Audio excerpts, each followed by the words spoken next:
உதயசூரியன் வந்து ஒரு senior MLA 89லேருந்து எம்எல்ஏவாக இருக்கிறார். இந்தியாவில் வந்து ஒரு எலெக்ஷனில் நிற்கணும், எம்பிக்கும் எம்எல்ஏக்கும் நிற்கணும்னா 25 வயசு கம்ப்ளீட் ஆகிருக்கணும். 25 வயசு கம்ப்ளீட் ஆகாமல் ஒருத்தர் எலெக்ஷனில் நின்று எம்எல்ஏ ஆகிட்டாரு அப்படின்னு சொல்லிட்டு இவர் மேலே சுப்ரீம் கோர்ட் வரையும் கேஸ் நடந்தது. இவருக்கு ஒரு 89 எம்எல்ஏ ஆனப்போ ஒரு 25 வயசு கம்ப்ளீட் ஆச்சா இல்லையான்றதுலேயே வந்து ஒரு கன்ஃபியூஷன் இருந்தது. சின்னசேலம் தொகுதியினுடைய எம்எல்ஏவாக இருந்தார். சின்னசேலம், சங்கராபுரம் இந்த 2 தொகுதியினுடைய எம்எல்ஏவாக இருந்திருக்கிறார்.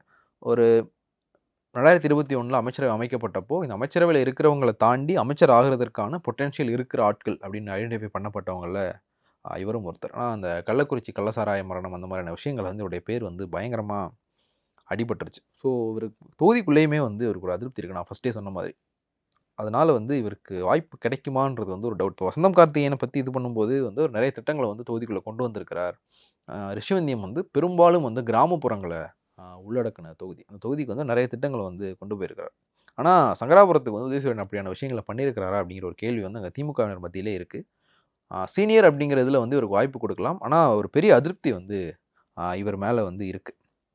அடுத்தா வந்து திமுகவில் வந்து வாணியேந்தல் ஆறுமுகம் அப்படிங்கிற ஒருத்தருடைய பேர் வந்து அடிபடுது. அப்புறம் இளைஞரணியில் வந்து ஆஷிக் அப்படிங்கிற ஒருத்தருடைய பேர் வந்து அடிபடுது. அதிமுக கூட்டணியில் இது பாமக வசம் செல்லுமா இல்லை அதிமுக தான் நேரடியாக போட்டிடுவாங்க. முன்னாள் அமைச்சர் மோகன் வந்து கிளம்புறங்க வாய்ப்பு இருக்குது. ஒருவேளை மோகன் இல்லை அப்படின்னா 2016 வேட்பாளராக அறிவிக்கப்பட்டு அதுக்கப்புறம் மாற்றப்பட்ட ராஜசேகர் வந்து கிளம்புறங்களாம்.